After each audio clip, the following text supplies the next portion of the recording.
ఇక మరో వార్త చూసుకుంటే కనుక ఇది నిన్న ప్రమాణ స్వీకారానికి ఏపీ నుంచి సీఎం డిప్యూటీ సీఎం వెళ్ళారు.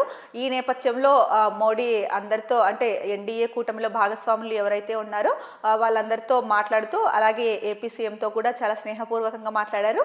ఇక డిప్యూటీ సీఎం పవన్ కళ్యాణ్తో అయితే కనుక అంటే తను కాషాయ వస్త్రాల్లో ఉన్నారు కదా, ఈ నేపథ్యంలో మోడీ అయితే కనుక కొంచెం సరదాగా చమత్కారంగా మాట్లాడడం జరిగిందని చెప్పేసి ఒక వార్త అయితే కనుక ఇచ్చారు.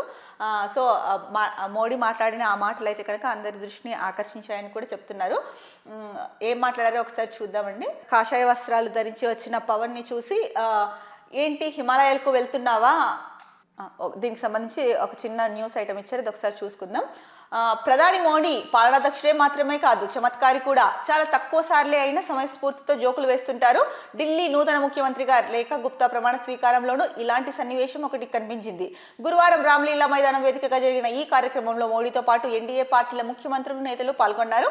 ఏపీ సీఎం చంద్రబాబు నాయుడుతో మోడీ స్నేహపూర్వకంగా మాట్లాడారు. డిప్యూటీ సీఎం పవన్ కళ్యాణ్తో చేసిన సరదా సంభాషణ ఇప్పుడు అందరి దృష్టిని ఆకట్టుకుంటోంది.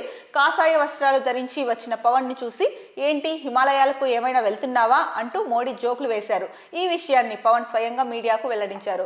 సో కాషాయ వస్త్రాలు ధరించి వెళ్ళారు కాబట్టి ప్రమాణ స్వీకారోత్సవానికి సరదాగా మోడీ అయితే కనుక ఏంటి హిమాలయాలకు వెళ్తున్నావా అని చెప్పేసి కొంచెం అంటే అక్కడ జరుగుతున్న సీఎం ప్రమాణ స్వీకారోత్సవ కార్యక్రమంలో అయితే కనుక చమత్కారంగా మాట్లాడి అందరినీ కాసేపు సరదాగా నవ్వించడం అయితే జరిగింది అన్నట్టు ఈ వార్తలో మనకి తెలుస్తోంది.